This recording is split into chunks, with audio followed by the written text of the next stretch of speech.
NAFDAC is once again reiterating its commitment to protect, promote, support, and encourage breastfeeding by restricting marketing practices of infant food manufacturers whose aggressive marketing of baby foods undermines the ability of mothers to breastfeed adequately. In addition to the strategic plan, the other documents to be formally presented today include the training manual on the Code of Marketing of Breast Milk Substitutes in Nigeria, the NAFDAC Breast Milk Substitute Code Monitoring Toolkit, the code-specific advocacy briefs for the legislature, the media, mothers and their families, religious and traditional leaders, as well as health workers. As a reminder on the genesis of the BMS Code and the need to protect and support breastfeeding, human milk is the ideal exclusive food for infants from birth to 6 months. Medical research findings in Ghana show that 16% of newborn deaths could be prevented if newborns were breastfed exclusively from day one. The same research indicates that 22% of newborn deaths could be prevented if newborns initiated breastfeeding within 1 hour of birth. Further research has also confirmed that for most babies, exclusive breastfeeding for 6 months of life, followed by continued breastfeeding together with nutritious complementary foods for 2 years or beyond, is key to health. The code is intended to protect breastfeeding and encourage mothers to practice exclusive breastfeeding. The code explains that the marketing of breast milk substitute requires special treatment, which makes usual marketing practices unsuitable for this product, and spells out which marketing practices should be discontinued or breast milk substitute. So we strongly considered it as a distraction to mothers.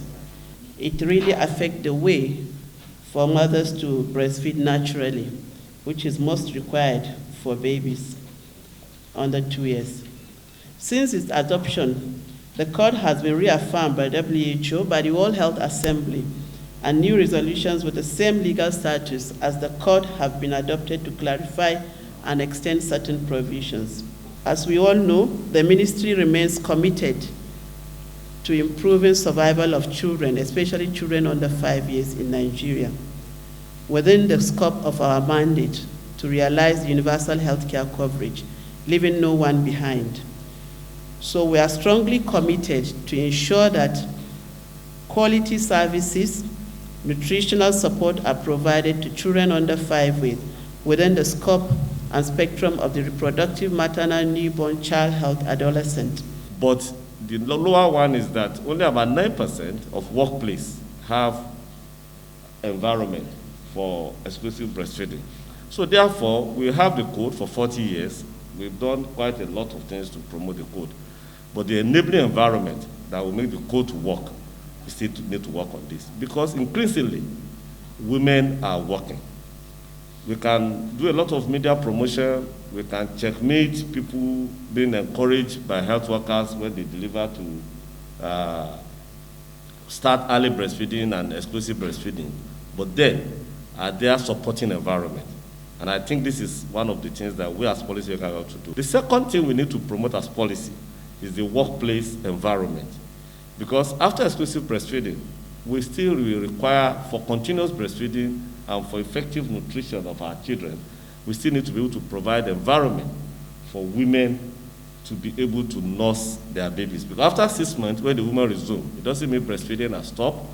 And a lot of time, the women will require, and despite the patronage of the salary that they are receiving, they have to now get a helper to nurse the baby, either with extracted breast milk or with supplement between morning and afternoon, and usually it's in the evening. So, but if there's a working environment that supports this, the woman will be able to go. I've worked in friendly environment like that. When I work with Save the Children, we have that. And you can see that most of the women are able to take care of their children. This is critical, and that's the final point I want to make, that why are we promoting breastfeeding? I mean, several comments have been made, but it is already proven. It was developed as a global public health strategy with the aim of contributing to the provision of safe and adequate nutrition for infants. by protecting and promoting breastfeeding and by ensuring the proper use of breast milk substitutes only when they are necessary, on the basis of adequate information and through appropriate marketing and distribution. Essentially, the code is to protect mothers from the aggressive marketing of breast milk substitutes and ensure safe feeding and better nutrition for infants and young children. No other food offers such total nourishment to the baby for the first 6 months of life. Exclusive breastfeeding for the first 6 months of life, followed with complementary feeding after the age of 6 completed months, that's 180 days, and continue breastfeeding till the child is age 24 months or beyond, is the global recommendation for optimal infant and young child feeding, IYCF, and the key to healthy growth and development.